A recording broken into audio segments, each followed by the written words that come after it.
You know, mesquite tends to thrive during the drought, and drought has been a major issue for producers in nearly all areas of the country.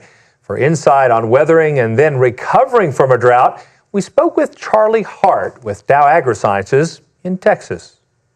Pastures that are destocked during a drought properly are going to recover faster.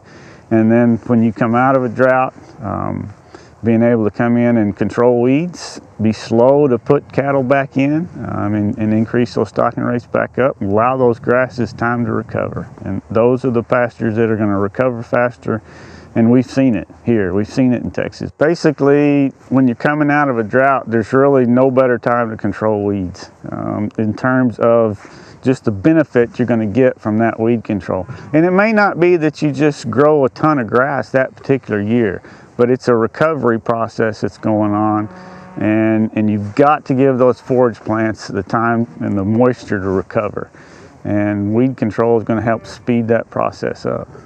The weeds take away forage production. Anytime you take away forage production, you have to reduce stocking rates, and you reduce stocking rates and you reduce calf crop or whatever it is you're raising, and it's money out of your pocket, absolutely.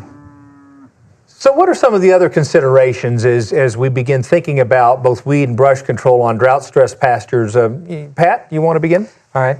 Well, the forage base is stressed, so there's a lot of opening there for when you're coming out of a drought. There's a lot of open ground, so to speak, that weeds germinate. And so that is a very key time to make sure that you're controlling those weeds so that you're devoting those resources back to that forage base so that forage can begin to respond and recapture that site and rebuild again.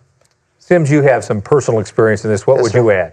During the droughts, we've noticed, especially in these recent ones, that when you start to come out of the drought, the one thing that flourishes is the mesquite, especially around your waters and your corners where the livestock tend to lay. And if you can come in on this new growth and treat it chemically, you tend to have a better success rate at managing it. Bill, what considerations would you add? Well, similar to what Sims has, is just a different type of weed base that, that lays dormant, under normal conditions, and then the drought, after they thrive. Mm-hmm. And then at that point in time, you have to be there prepared, to address the issue, or the forage that you want is, it's just not going to flourish.